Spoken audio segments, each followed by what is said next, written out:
Fidèle et inconditionnel abonné de la roue, salut à vous et merci de nous rejoindre en direct du lieu-dit Calebasse Verte, juste à côté du Pont Rouge à Marois, dans le cadre de ce nouvel épisode de votre web émission favorite. Ce n'est plus la peine de vous rappeler que dans ce programme, nous prenons le leadership, l'entrepreneuriat et la bonne gouvernance.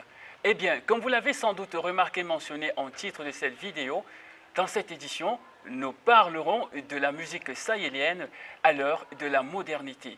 Et pour le faire, nous avons fait appel à un homme qu'on ne présente plus. C'est un artiste, un leader. Dans le domaine musical, il s'appelle tout simplement Bach. Il est du groupe Jam Tabo. Alors, avant de lui dérouler le tapis rouge, je voudrais vous rappeler que je suis Innocento Paul pour la présentation. Retrouvons-nous juste derrière ceci pour la suite.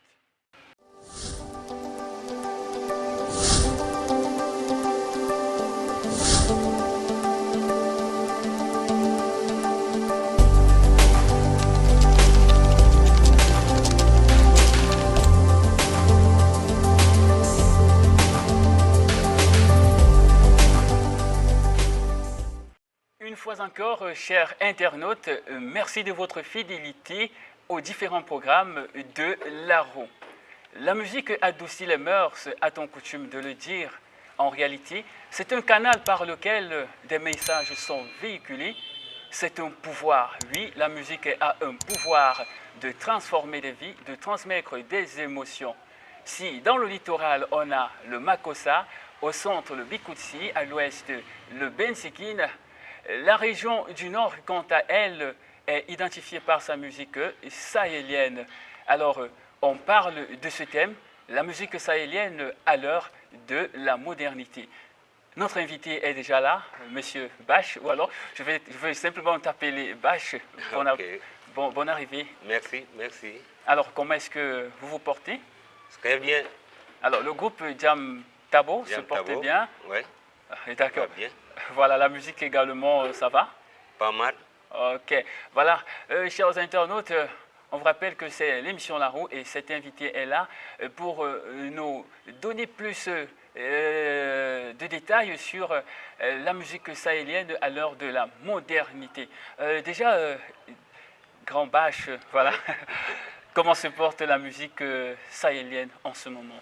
Oui, bon, je dis bonsoir d'abord à tous les téléspectateurs.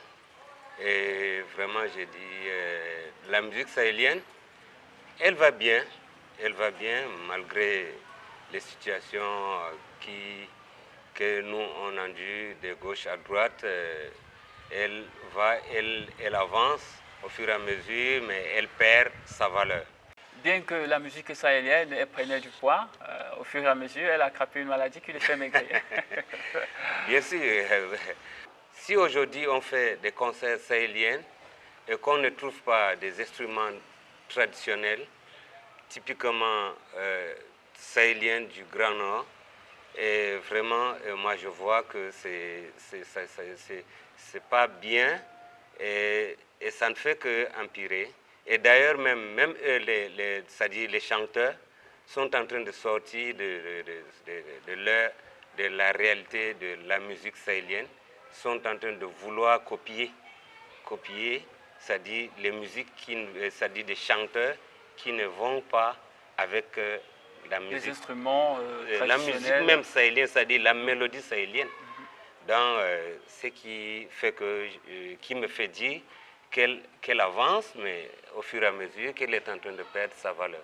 Ah, ok. Alors, question de valeur, c'est vraiment important, étant donné que la musique sahélienne est l'identité même de la culture du Grand Nord, non seulement au Cameroun, même partout ailleurs, en Afrique de l'Ouest, on a pu le remarquer.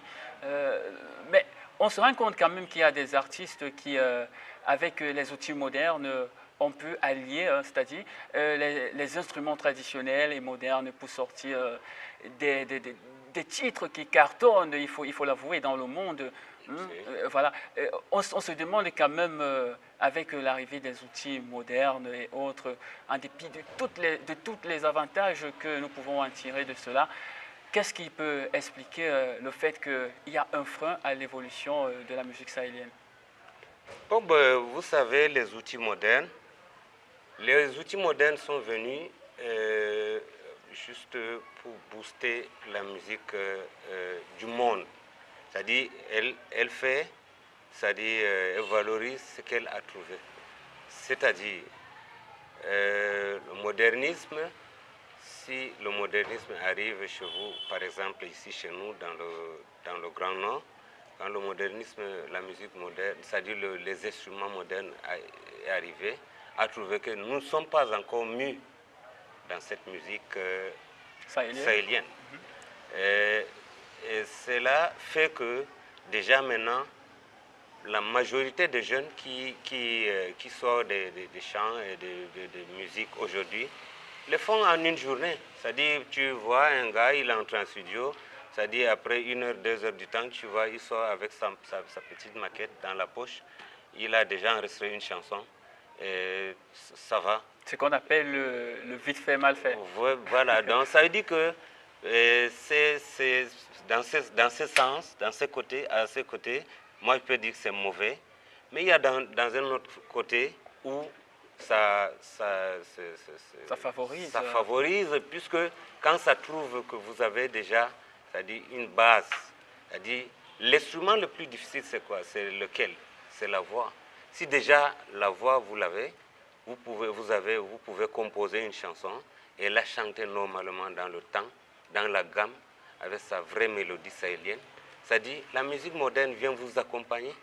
Et ce qui fait que là-bas en Afrique de l'Ouest, c'est-à-dire quand on prend aujourd'hui, tout dernièrement, il y a Diabaté qui a sorti un single avec Moussangare qui est en train de cartonner partout dans le monde entier. C'est pas du hasard, c'est le travail. C'est la kora que Diabaté qui joue là. Oui, tout à fait. Il faut le rappeler, la kora qui est un instrument de musique traditionnel propre au Mali. Alors, en Afrique de l'Ouest, c'est vraiment très utilisé. Et c'est quelque chose qui n'est pas à cacher, étant donné que lorsqu'on écoute les différents titres de cet artiste que vous avez mentionné, c'est vraiment de la qualité. Ça prouve qu'il y a du travail qui est fait à la base. Donc, selon vous, c'est ce qui manque aux artistes du Sahel pour pouvoir, c'est-à-dire favoriser le développement de cette variété musicale. Que les artistes du Sahel, surtout du Sahel au Cameroun, ne se fient pas seulement à l'ordinateur. C'est-à-dire qu'ils doivent se baser sur leurs instruments, leurs instruments traditionnels, à leur voix, c'est-à-dire personnelle, les mélodies sahéliennes, qui composent les chansons dans les mélodies sahéliennes, afin d'arriver en studio avec des mélodies sahéliennes, avec le technicien du studio qui va les orienter dans la musique moderne, c'est-à-dire faire de la musique moderne traditionnelle.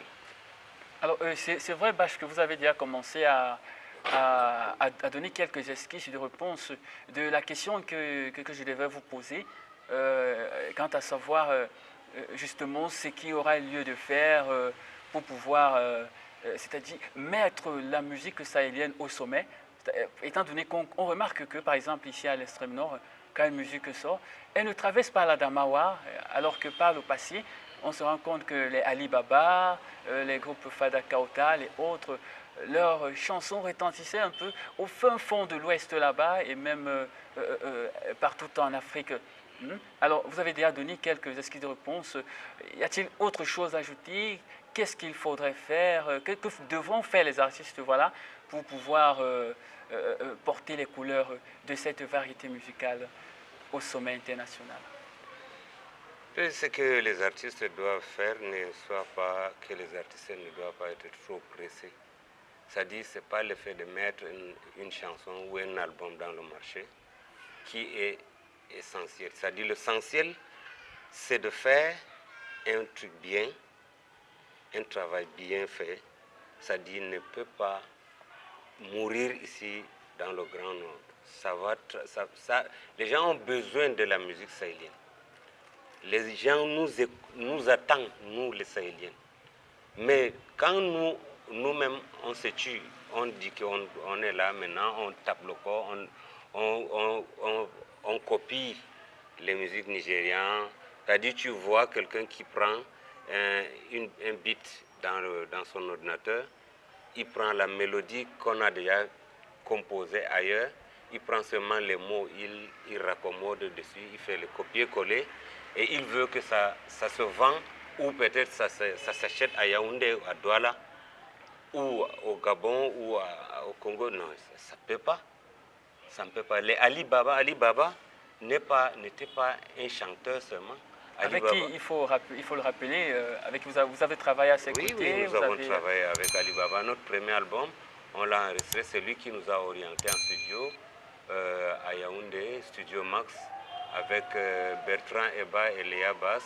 C'est eux qui ont travaillé avec nous et heureusement, quand ils nous ont trouvés, ils ont trouvé qu'on avait, c'est-à-dire au moins quand même la base. Les chansons qui étaient déjà composées en langue fulfulde et qui étaient composées dans les mélodies sahéliennes. Et qu'est-ce qu'ils allaient nous compléter? Ils nous complétaient, c'est-à-dire les montées et les descentes et c'est-à-dire les arrangements. C'est-à-dire, on avait fait le grand travail. C'est le reste qu'ils ont fait. Et ça a mordu. Nous, quand on avait sorti notre premier album, nous, on a dansé ça partout à Douala, au Fako Club de Douala. Nous, on jouait tous les week-ends. C'est-à-dire, au Biblos, on a joué à la rue de la Joie, dans plein de cabarets où on a joué. On avait un groupe de musiciens nordistes. On était combien? On était 7 personnes. Il y avait moi et mon collègue et moi, Jobès. Il y avait Méum Olivier qui est aussi qui est un Moudang, qui est de Kaélé. Il y avait deux musiciens de Garoua, Martial et Anaguet. L'exemple du vivre ensemble. Voilà. Et puisque vous avez cartonné dans le jargon des jeunes aujourd'hui. Et c'est ça aussi qui bloque aujourd'hui, hein, parce que si aujourd'hui les artistes ne parviennent pas à vivre ensemble, à se mettre ensemble, ensemble sans distinction d'ethnie, sans distinction de religion. L'art, c'est quoi? L'art, c'est-à-dire, ça n'a pas de couleur. L'art, c'est nous tous, où nous sommes là. Peut-être nous tous, on est sortis de quelque part, chacun a sa culture. Mais quand il faut venir faire quelque chose concernant l'art, c'est-à-dire on met les deux mains, les deux pieds, tout le corps, sans penser à autre chose. Donc c'est ce qui nous manque aujourd'hui, parce que même dernièrement, quand on a joué ici, c'est-à-dire au pavillon Pleu, à l'occasion de la fête de la musique, qu'il faut le rappeler, est célébrée tous les 21 juin. J'ai vu des choses qui ne m'ont pas beaucoup plu. Hein. Allez, ok, Bach, on va avancer tout en rappelant aux téléspectateurs ou alors aux internautes qui nous regardent en ce moment que nous parlons de la musique sahélienne à l'heure de la modernité. Les organismes faisant dans la culture, qu'est-ce qu'il y a lieu de faire à leur niveau pour que la musique sahélienne puisse être au niveau international, quoi. Oh, mais les organismes attendent les artistes. C'est-à-dire qu'il faut d'abord que les artistes eux-mêmes bougent de leur côté avant qu'ils viennent au secours vers eux. C'est-à-dire que c'est l'artiste d'abord lui-même qui va faire à ce qu'on vient vers lui. C'est-à-dire quand déjà tu fais un produit qui est vraiment valable, partout où tu vas le poser, c'est-à-dire il sera sollicité. Et peut-être même tu vas même t'imposer pour dire que non, je veux que ce soit ainsi ou cela. Donc avant de continuer, c'est-à-dire on peut te proposer des contrats ou peut-être juste pour t'aider comme ça.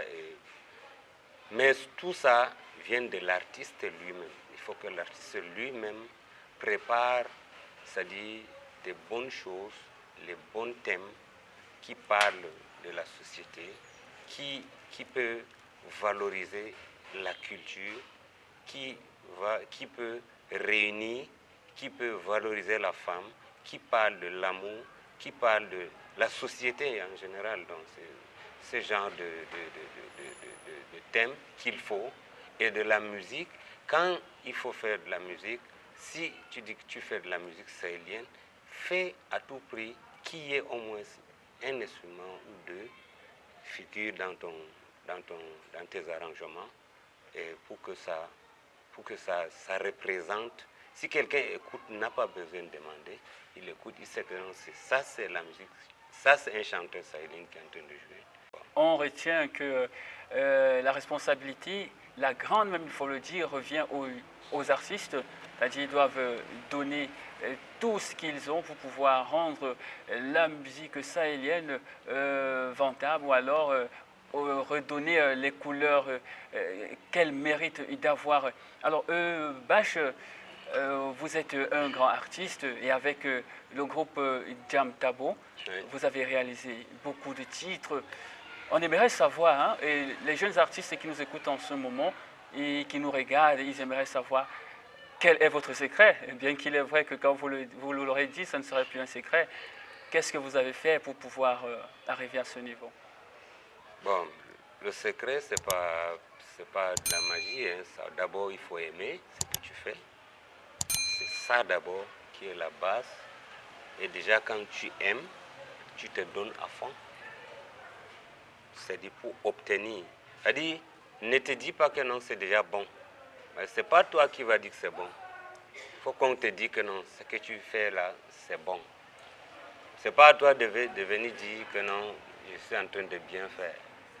On te dit que non, ce que tu es en train de faire est bien.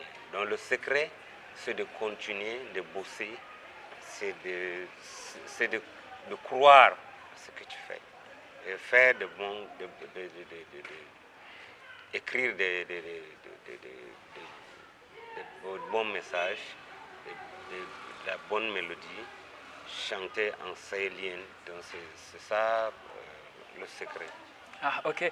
Voilà, nous sommes en train de sortir de cette émission. Mais avant, Bach, s'il y avait un conseil à donner à l'endroit des jeunes artistes en herbe, que leur diriez-vous pour pouvoir valoriser non seulement leur talent, mais aussi la musique propre à la région du Grand Nord? Je dis, je parle aujourd'hui, je dis, les jeunes, vraiment, qu'ils essayent de ne pas trop sortir dans le panier de la musique sahélienne. C'est-à-dire, quand tu prends le Sénégal, tu pars au Sénégal, tu vois les artistes sénégalais qui font dans le rap ou dans les afrobeats, font de la musique rap ou afrobeat, mais avec toujours des percussions au fond, les karangous, des petites guitares garaya et autres, et plus même peut-être d'autres qui rappent même en patois.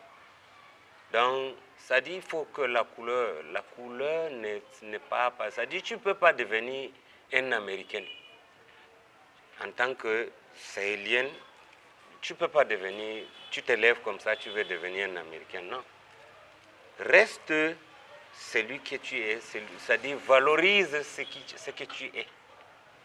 Ne cherche pas la facilité, c'est ça qui nous égare.